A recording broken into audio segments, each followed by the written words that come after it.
자, 지난 시간에는 우리가 노르망디 상륙작전에 대해서 알아봤는데요.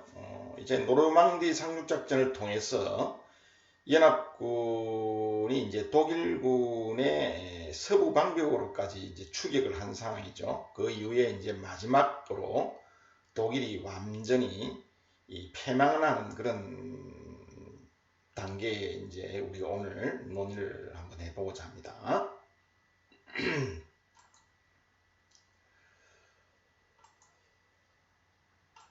자, 우선 마켓 가든 작전인데요.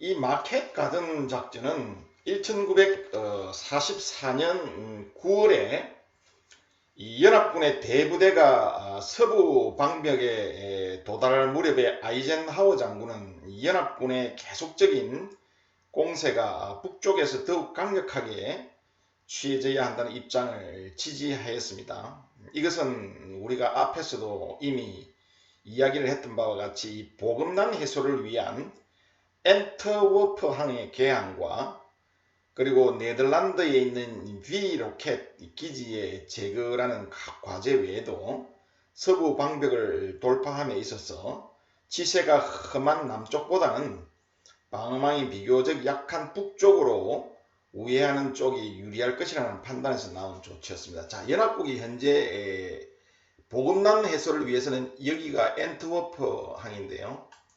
이 엔트워프 항을 장악하는 것이 무엇보다도 중요했습니다. 영국에서 많은 보급 장비 물자가 이 엔트워프 항을 통해서 지속적으로 전투 의무 지원이 지속이 되어야 결국은 더욱더 독일 본토로 진격을 할 수 있는 그런 상황이었죠.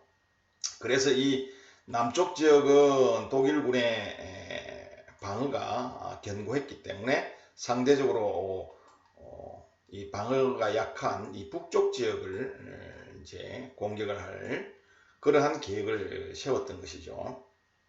자, 이에 따라서 이제 이 주공을 맡게 된 이 몽고메리, 자, 여기 몽고메리 21집단군이죠. 이 몽고메리 21집단군이 이제 주공을 담당을 해서 우선 차기 작전을 이제 용이하게 하기 위해서 이 라인강 대안의 교두보를 확보하는 작전을 이제 이 라인강 대안의 교두보를 확보하는 이러한 작전을 이제 실시했는데 이것이 바로 우리가 마켓 가든 작전이라고 합니다. 이 작전은 이 세계 공수 사단으로 하여금 이 마스강과 또 바알강과 네더 린 강상의 교량을 점령을 하는 이 마켓 작전과 이어서 영국 제2군이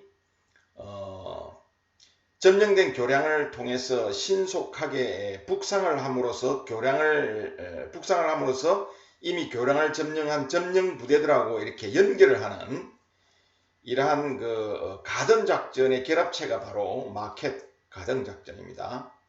그래서 이 마켓 가든 작전이 완료가 되면 이제 독일 본토로 베를린으로 이제 향할 수 있는 그런 어떤 발판을 마련하는 것이죠. 자, 그래서 9월 17일 오후 2시에 이 브레렌턴 중장이 지휘하는 제1공수 여단 이하 그리고 이하에 있는 영국군 제1군 그리고 미국의 제82 공정사단과 그리고 101 공정사단이 이 아르햄과 니메겐, 아인트호벤에 각각 이제 공수부대가 낙하가 되었습니다. 그래서 이 세 개 사단은 적어도 7개 이상의 교량이 가로놓여 있는 이 65마일 깊이의 좁고 긴 회랑을 장악하고 영국군의 제2군을 2군이 이제 연결 작전을 해오는 영국군의 2군이죠. 2군의 진격을 이제 기다리면서 연결 작전을 하는 그런 임무를 수행을 받았죠.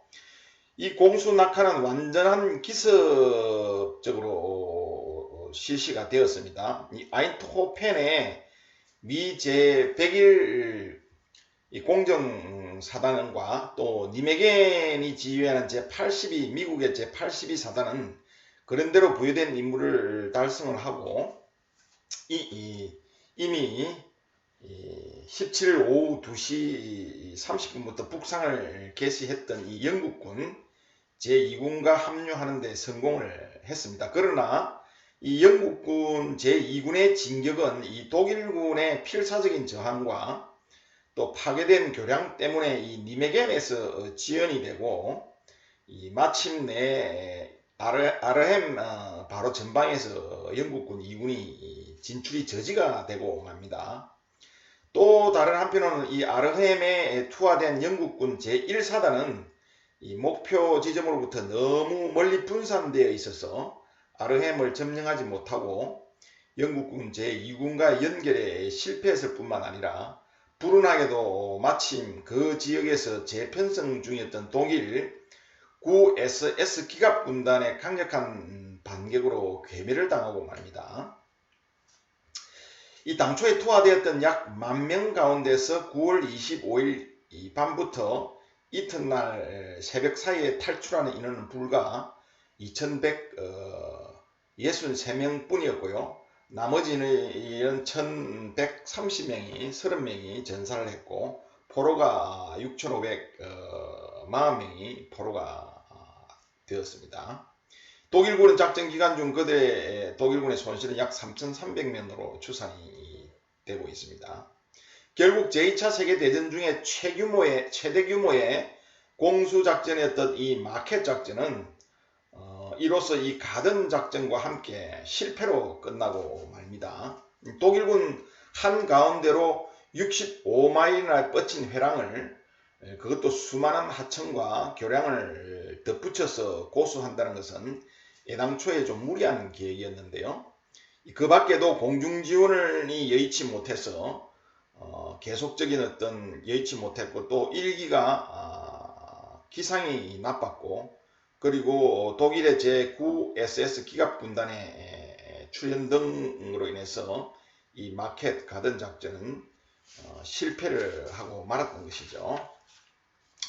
마켓 가든 작전이 실패로 돌아감으로써 이제 센 강선으로부터 서부 방벽까지 장장 3개월에 걸쳐서 이 연합군의 대추격은 종말을 구하고 10월에 접어들면서 전선의 대부분은 교착 상태에 빠지게 됩니다. 병참 문제 해결 없이는 이제 연합군도 더 이상의 공세를 취할 수가 없었기 때문이죠. 그렇기 때문에 몽고메리 장군은 엔터워퍼 항구를 개항하기 위해서 10월 6일부터 이 쉘데하고 일대의 기뢰를 10월 6일부터 쉘데하고 소탕전을 실시해서 약 1개월간의 혈전 끝에 11월 8일 이 작전을 끝내게 됩니다.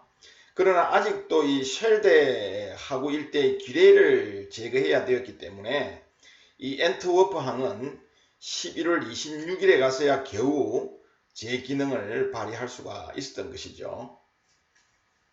그래서 이제 결국은 이 영국 대륙에서 이 전투 근무 지원을 하기 위한 이 엔트워프 항이 10월 말 11월 말에 이제 연합국책이 이제 장악을 하게 된 것입니다. 자, 이제 이 엔트워프 항을 장악한 후에 연합군들은 매일 25,000톤씩의 보급품이 이 항구를 통해서 이제 양육이 되었고, 이에 따라서 연합군의 보급난이 차츰 이제 해소되어 갔기 때문에 아이젠하워 장군은 12월 중순에 총공세를 취하기로 결심을 하게 됩니다. 그런데 12월 16일 이 독일군은 아르덴느 방면에서 갑자기 공격을 가하게 됩니다.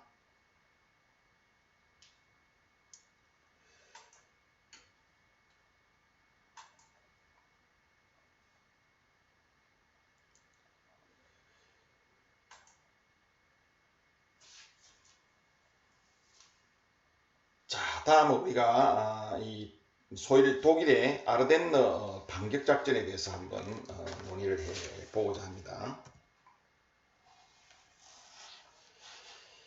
자, 이 독일의 아르덴느 반격은 우리가 일명 벌지 전투라고도 하는데요. 이 벌지 전투는 이 연합국이 앞에서도 설명했다시피 엔트워프 항을 기항해서 병참 사정이 이제 호전되기 시작하니까 이 연합군은 라인강 하류 지역과 이 자르 지역 두 군데에서 강력한 공세를 가하기로 이 계획을 하고 병력과 물자를 이 두 지역으로 이제 집중하기 시작을 했습니다. 자, 이에 따라서 이제 라인강 하류와 자르 사이에 위치한 이 아르덴느 지역은 상대적으로 약화가 되었던 것이죠. 자, 여기가 이제 아르덴느 지역이죠. 아르덴느 지역이고, 아르덴느 지역입니다. 그리고 이제 독일군이 이렇게 배치가 되어 있고요. 연합군이 이렇게 배치가 되어 있는 것이죠. 여기가 이제 몽고메리 21집단군이 이제 부대가 배치되어 있고요. 이 지역은 이제 이쪽은 프랑스 남부 지역이고 이 지역은 이제 프랑스 북부 지역이죠. 그래서 이 북부 지역으로 몽고메리 21집단군이 지금 주공으로 공격을 개시하다가 결국 마켓 가든 작전에서 교착 상태에 빠진 것이죠. 그런데 이제 이 엔트워프 항이 개항이 되면서 이제 연합군이 총공세를 준비하고자 하는데 갑자기 독일군이 이 아르덴느 반격을 통해서 연합군을 포위하고자 하는 이런 공세를 취하게 되는 것입니다. 자, 이 히틀러가 그의 마지막 카드를 던진 곳이 바로 이 아르덴느 지역인데요. 이미 7월부터 서부 전선에서의 대반격을 구상을 해왔던 이 히틀러는 동부 전선이 비스툴라 강선에서 소강 상태에 빠져 있고 또 이탈리아 방면마저 고딕선에서 정체해 있는 틈을 타서 전세를 역전시키고자 모험적인 승부를 걸어온 것입니다. 자, 이 서부 전선에서는 노르망디 상륙작전을 거쳐서 이 라인강 일대까지 연합군이 진출한 상황이고 동부 전선에는 소련과 같이 이제 독소 전쟁이 한참 벌어지고 있는데 독소 전쟁은 거의 이제 교착 상태에 빠진 상태고요. 또 이탈리아에서 또 전투가 벌어지고 있었죠. 그래서 이게 세 개의 큰 전역에서 지금 전투가 벌어지고 있는 그런 상황이고 우리는 지금 서부 전선에 대해서 지금 논의를 하고 있죠. 자, 이 독일군이 이 아르덴느를 반격 지점으로 택한 이유는 몇 가지 이유가 있죠. 첫 번째는 이 지역에 대한 연합군의 병력 배치가 극히 미약하다는 사실을 독일군이 이제 잘 알고 있었죠. 두 번째는 독일군이 이 아르덴느 정면으로 집결을 하는 동안 연합군에 의한 양익으로부터 이 치명적인 타격을 피할 수 있다고 판단을 한 것입니다. 즉 아르덴느 북쪽인 이 아이엔 지방은 슈미트시 부근의 로우 댐을 폭발을 함으로써 이 연합군을 저지시킬 수 있고 또 남쪽인 자르 지방은 가장 강력한 요새지대이기 때문에 충분히 방어를 발휘할 수 있다고 본 것입니다.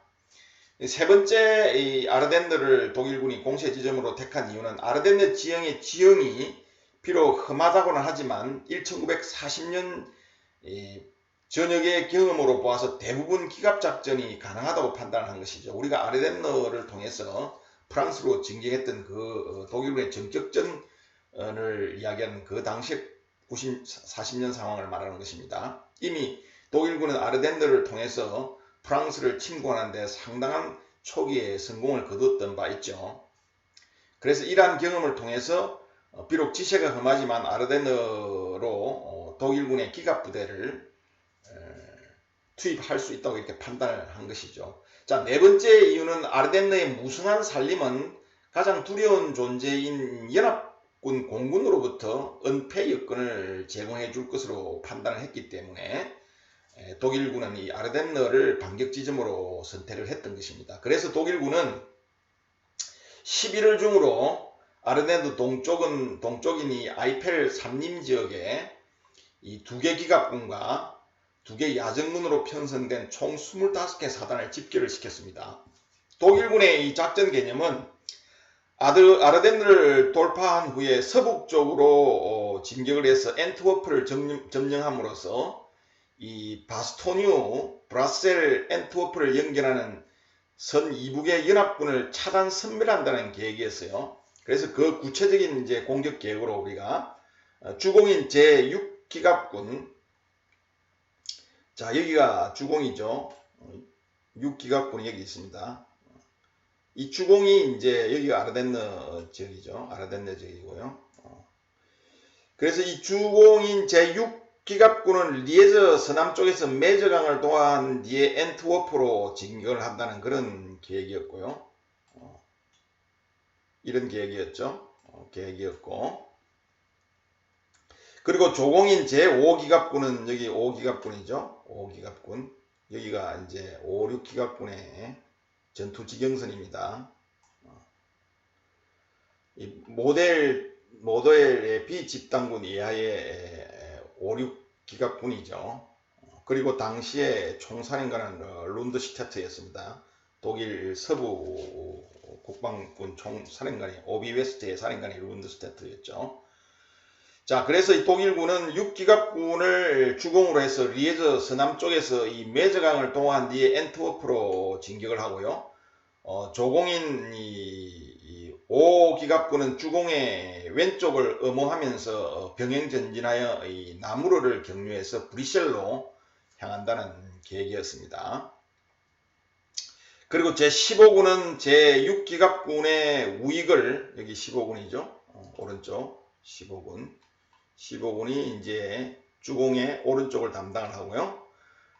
그리고 제7군은 7군이 여기 있죠. 7군은 이 조공인 5기갑군의 왼쪽을 엄호하는 것이죠. 자, 또 다른 한편으로 이 보조적인 작전으로서 영의의 능통한 요원들로 구성된 이 특수부대는 이 스코르제니 중령 지휘하에서 미군 복장과 미군 차량으로 위장을 해서 미군 전선 후방에 침투해서 지휘계통과 통신망을 교란시킴과 아울러서 메저강상의 수계 교량을 확보해서 주력부대의 진격을 돕도록 그렇게 되어 있었습니다. 그리고 모든 작전은 연합군 공군의 효과를 감소시키기 위해서 일기가 불순한 시기를 택하여 실시하기로 그렇게 계획을 세웠죠.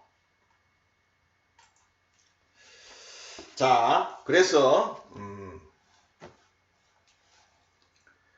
이 12월 16일 이 새벽 5시 30분에 이 짙은 안개를 헤치고 독일군의 공격이 개시가 되었습니다. 그것은 완전한 기습이었어요. 그러나 주공인 제6군, 여기가 6군이죠. 주공이라고 그랬죠. 6군. 이 주공인 제6군이 6기갑군이죠. 첫 관문인 이 아이젠보르 능선에서 의외로 완강한 미 제5군단의 저항에 부딪히게 됩니다. 그래서 4일간의 치열한 공격에도 불구하고 이 당초에 진격 방향인 리에즈 쪽으로의 진격이 끊기고 맙니다. 그래서 이 원래 최초에는 이 육군이 주공으로서 아르덴니를 지나서 이렇게 리에즈 방면으로 이렇게 엔트워프 쪽으로 이렇게 향하려고 되어 있었는데요. 이 일대의 미군의 강력한 저항에 부닥쳐서 결국은 4일간의 치열한 공격에도 불구하고 당초의 진격 방향인 리에즈 북쪽으로의 진전이 꺾이고 말죠. 그래서 제6기갑군은 이 서북 쪽이 아닌 서쪽으로 그냥 머리를 내밀게 됩니다. 반면에 조공인 제5기갑군이죠. 여기 5기갑군, 조공인 제5기갑군은 순조롭게 진격을 해서 미 제8군단을 격파하고 미 제8군단을 격파를 하죠. 8군단을 격파를 하고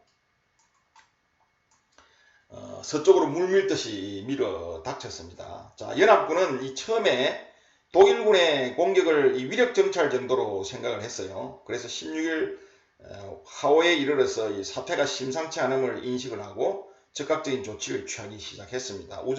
우선에 이 아이젠하워 장군은 총사령부 예비대인 제18공수 군단을 즉시 돌출부의 양쪽에 투입해서 돌파구 확대를 저지를 하는 한편 이 브래들리 휘하 부대 가운데서 돌출부에 의해서 북쪽에 남게 된 미 제1군과 8군은 이 지휘 통제의 편의상 일시적으로 몽고메리 통제 밑에서 돌출부 봉쇄 임무를 수행하도록 조치를 했습니다.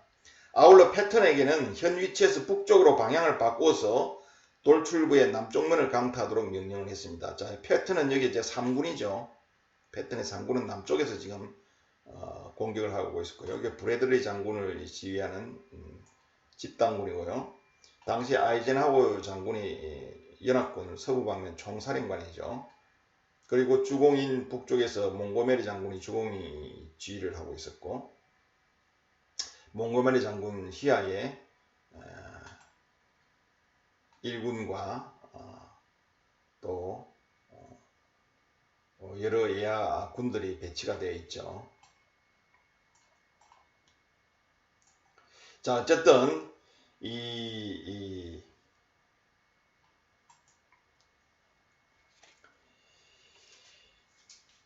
전전선에 걸쳐서 이제 혹심한 전투가 개시가 되었던 것입니다.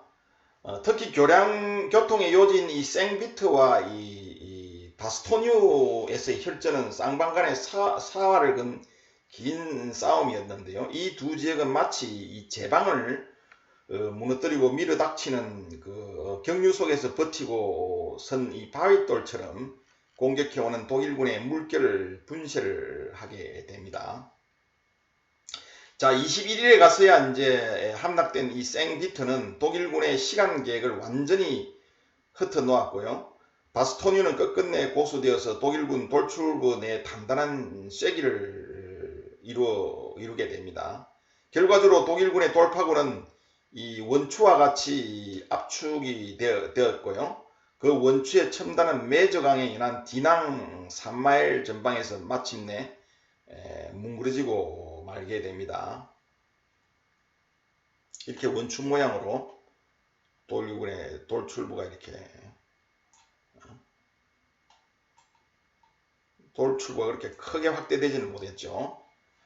그래서 12월 23일부터는 이 그동안 독일군에 유리하였던 흐린 날씨가 맑게 개임에 따라서 5,000대도 넘는 이 연합군 항공기들이 독일군의 기갑부대와 병참선을 이제 강타하기 시작했고요. 26일에는 이 패턴 휘하의 미 제4기갑 사단이 이 바스토뉴 포위망을 풀고 고군 분투해온 제101 공수사단을 구출을 하게 됩니다. 공격이 실패로 돌아간 것을 깨달은 이 룬드슈테트 이 장군은 돌출부로부터 즉시 철수할 것을 건의를 했지만 결국은 돌출부를 유지함으로써 타 지방에서 연합국 공세를 저지할 수 있다고 생각했던 히틀러는 이 철수를 허용하지 않았죠. 그렇기 때문에 이 돌출부를 유지하기 위해서는 이 바스토뉴의 점령이 무엇보다도 필요하게 되었던 것입니다. 자, 이리해서 바스토뉴 공방전이 다시금 치열하게 전개가 되었고요. 이 12월 31일 하루만에도 무려 17번의 독일군 공격이 바스토뉴 지방에 실시가 되었습니다. 그러나 이 패턴군의 이 바스토뉴 사수로 말미암아서 돌출부의 유지가 불가능함을 인식하게 된 히틀러는 할 수 없이 1월 8일에 전면적인 철수를 이제 허용을 하게 됩니다. 자, 그 이튿날부터 패턴은 바스토뉴를 벗어나서 이 우팔리즈 방면으로 북진을 시작을 합니다. 자, 여기가 이제 이 패턴의 3군이에요. 3군인데 결국은 이 바스토뉴 지방을 이 돌출부 점령을 하고 나서 이 북진을 바스토뉴 사수를 하고 나서 이제 결국은 이 히틀러가 바스토뉴를 포기하고 돌출부 내에 철수하지 않으면 결국은 도간에 든 쥐가 되기 때문에 철수를 명령하게 되죠. 그래서 패턴 장군은 북상을 하게 됩니다. 이틀 날부터 패턴은 이 바스토뉴를 벗어나서 우팔리즈 방면으로 북진을 시작하고 1월 3일 북쪽으로부터 우팔리즈를 향해서 남진을 개시한 이 핫지스와 16일에 합류를 하게 됩니다. 이로써 돌출부 한가운데가 두동강이 나게 되죠. 결국 이 부대들이 북상을 하고 남진을 함으로써 합류를 하게 됨으로써 이 돌출부가 완전히 두동강이 나게 된 것입니다. 자, 한편 이 철수 중이던 독일군은 12일부터 이 동부전선에서 개시된 소련군의 동계공세로 인해서 더욱 혼란에 빠지게 됩니다. 제6기갑군마저 이 동부전선을 정원하기 위해서 이동을 하게 되자 이 순식간에 붕괴가 되고 말입니다. 그래서 미 제1군과 제3군은 1월 말까지 돌출부 전체를 제거하고 독일군의 반격이 개시되기 이전에 전선까지 도달을 하게 되죠. 결국 히틀러는 그의 운명을 걸었던 최후의 대공세에서 완전히 실패를 하고 맙니다. 그리고 값비싼 대가를 지불하게 되죠. 연합군의 인원 손실은 76,980명인데 반해서 독일군은 7만 명의 사상자와 5만 명의 포로 그리고 600대의 전차와 1600대의 항공기 손실을 입게 되었습니다.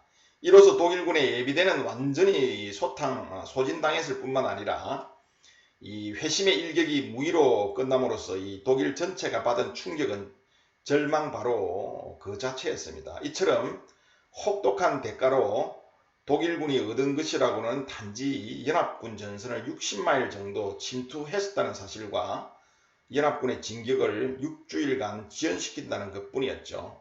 자, 그러면 독일군의 아르덴너 반격작전, 즉 벌지 전투가 실패로 돌아간 요인은 무엇일까요? 첫 번째로 이 지나치게 야심적이고 과중한 임무에 비해서 병력이 부족을 했다는 것이 첫 번째 이유입니다.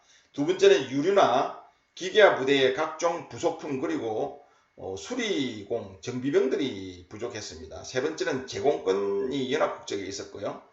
네 번째는 바스토뉴 점령의 실패로 보급 지원이 난관에 빠졌던 것이고요. 다섯 번째는 공격 부대의 훈련이 미숙했습니다. 대부분의 병사는 10주 미만의 교육을 받은 신병들이었고요. 여섯 번째는 연합군의 예비대, 즉 제18공수 군단인데요. 이 연합군의 예비대 투입이 신속하고 적절하게 이루어졌다는 것이고요. 일곱 번째, 반면에 이 독일군은 예비대 운용에 실책을 저지르고 말았죠. 공격의 계획표는 주공인 제6기갑군이 이 아이젠보른 능선에서 저지되었을 때 이미 어긋나기 시작했고요.